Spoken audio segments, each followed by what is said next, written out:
In the first 2 years of the COVID-19 pandemic, pupils missed at least a quarter of a school year due to lockdowns and rotational schooling. Some researchers are concerned that the true extent of the lost time has not yet been realized, with subjects like maths and languages being hardest hit. Our school system is already criticized for a high dropout rate and low matric pass rate. For more on this, I'm joined by Professor Ursula Hoadley from the University of Cape Town. Professor, thank you so much for your time. Now, you wrote an article this week highlighting the impact that COVID-19 has had on South African pupils. A study has been conducted with 80,000 students. What were those findings? So we compared the performance of learners in the Western Cape systemic tests from 2019 to the performance of learners in 2021. And we were able to see, by looking at exactly the same items on the grade 3, 6 and 9 maths and language tests, that learners overall were on average about a year behind. So it varied between language and maths, and the situation is much more dire in maths. But in general, learners have lost a lot of learning due to the lockdowns and also rotational timetabling that followed in 2021. Now, with the study, was there a large disparity, rather, between students from poorer communities as opposed to those with access to technology?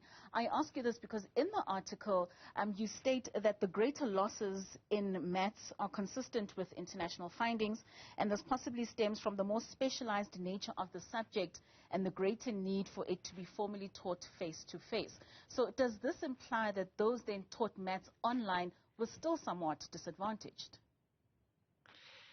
Yes, so we did find that children in schools in poorer communities were more adversely affected, and that's not surprising. But we also did find that children in quintile 5 schools, in other words, the wealthier schools, were also affected. So these losses occurred across the board, regardless of what type of school you were in. And yes, children are more adversely affected in maths because maths is a more specialized subject, and so it requires formalized teaching, and language to some extent is acquired more informally in the home, although we did find particular losses at the grade 6 level for those learners who transition from an African language in the foundation phase to English or Afrikaans as a language of learning and teaching in grade 4. So learners at grade 6 had less exposure to the language of learning and teaching in the previous 2 years, and so in terms of language, that was also a critical point.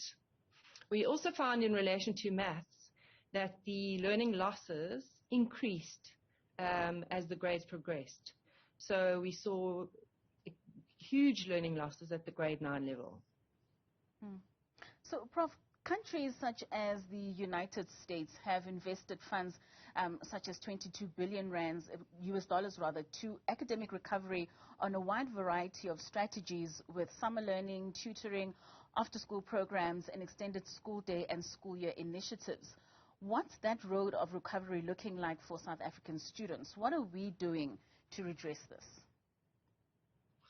So the really concerning thing is that very little has happened thus far.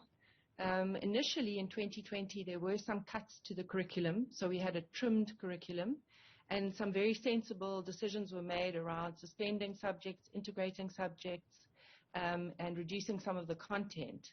However, so that was in 2020. In 2021, a lot of that content was put back, and you had a revised curriculum, which approximates the normal curriculum more closely.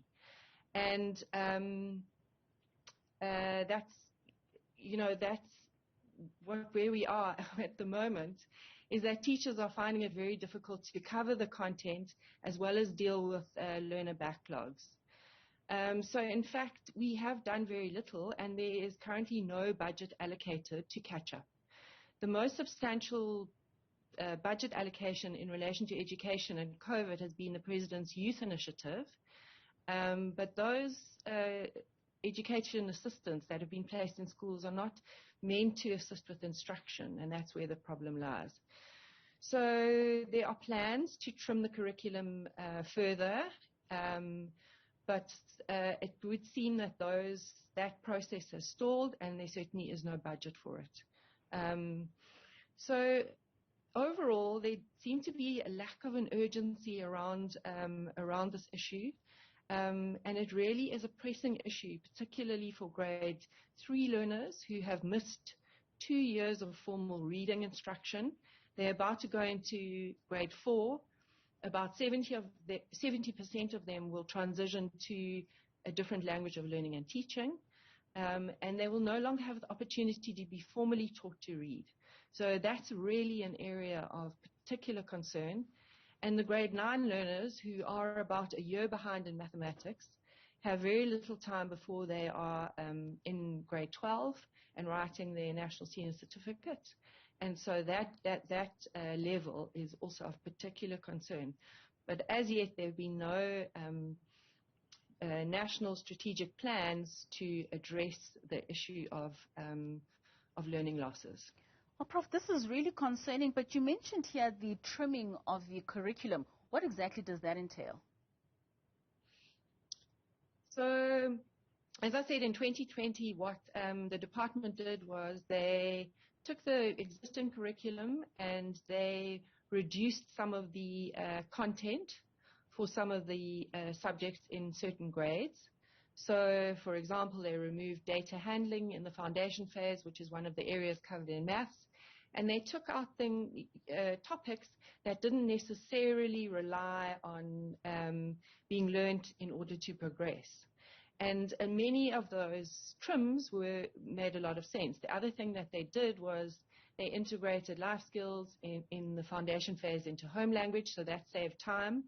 In the senior phase, they allowed schools to suspend certain subjects. And again, those were subjects that don't necessarily rely on certain content being covered in a grade in order to progress to the next grade. So subjects like history, you can cut down a substantial amount of the content because your progress into the following grades doesn't rely on you having covered particular content in a specific grade. So trimming means reducing the amount of content, essentially, or reducing the number of subjects and reducing assessment as well, so that there can be some focus on these particular gateway subjects, maths and English, where mastery is required in order to proceed through schooling and beyond. Prof, unfortunately, we have run out of time. This is a very concerning issue, especially that we know that we've got such high dropout rates already as a country. And for COVID to have slashed away so much of our teaching time, surely the consequences are going to be very dire for our young people 5-10 years from now. Prof, thank you so much for your time and for that update. That was Professor Ursula Hoadley from the University of Cape Town giving us her perspective after a study had been done with 80,000 students on how it has affected South African learners with regards to maths and science.